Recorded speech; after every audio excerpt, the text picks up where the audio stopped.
बांसुरी बजाकर जंगल बचाने निकले युवा। शहर के डेंजर रोड को बचाने की कवायद शुरू।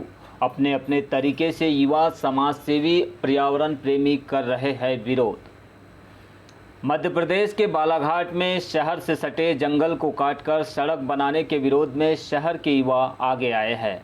इस विरोध के लिए वे कभी बांसुरी बजाकर लोगों को जगाने का काम कर रहे हैं तो कभी पेड़ों के पास बैठकर शहर के ऑक्सीजन से गुजरने वाले लोगों को हाथ जोड़कर पेड़ों को बचाने की भीख मांगते देखे जा सकते हैं। जितने पेड़ उतने किलोमीटर दौड़कर और पेंटिंग के सहारे भी काटे जाने वाले 450 पेड़ों को बचाने की मुहिम यहां जोर पकड़ती दिख रही है। विरोध का यह नायाब तरीका आज बालाघाट में चर्चा का विषय है। हाथ में बांसुरी लिए जंगल से गुजरने वाले मॉर्निंग वॉक करने वालों को जागरूक करता है या युवा इस जंगल के पेड़ को काटे जाने का विरोध कर रहा है।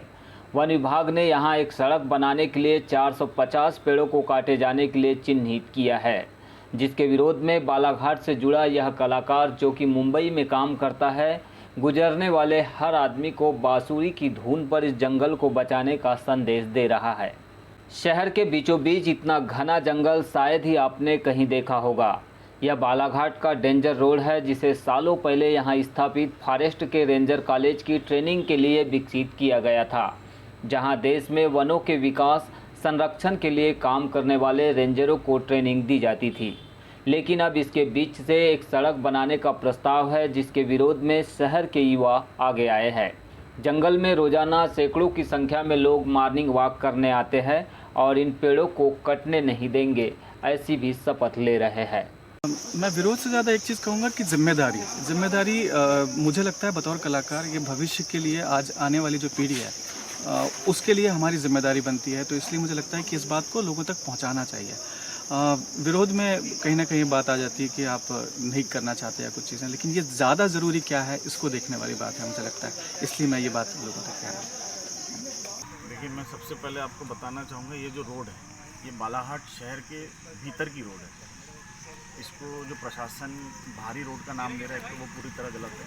और इस रोड को बनाने में कई तकनीकी खामियां हैं, तो जिस कारण से मेरे को ऐसा लगता है कि पहले भी एक ये रोड बनाने का असफल प्रयास सरकार ने किया है और फिर से सरकार वही प्रयास के लिए और बढ़ रही है।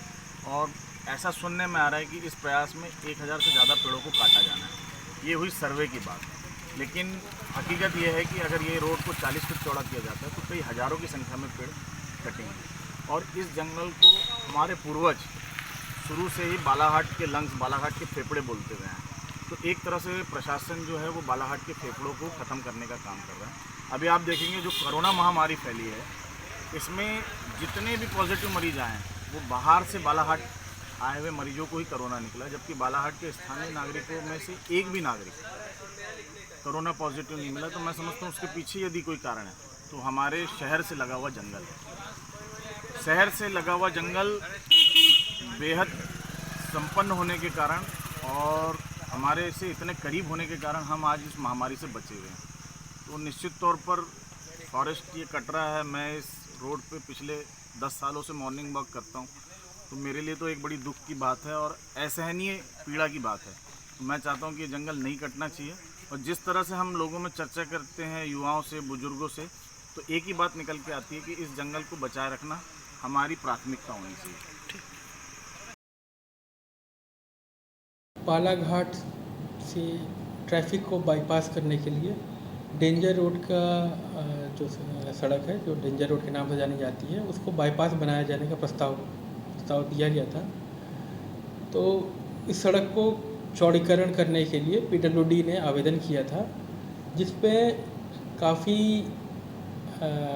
बड़े स्तर पे भी इस पर मंथन हुआ और समितियां बनाई गई, जिसके आधार पर अंततः ये निश्चय हुआ कि आवेदक संस्था जो पीडब्ल्यूडी है उसको 2.64 हेक्टेयर की वन भूमि दे दी जाएगी और उसके बदले में 2.64 हेक्टेयर का डबल भूमि हमें मिलेगी, वन विभाग को मिलेगी, जिस पे कैंपा के माध्यम से वृक्षारोपण किया जाएगा।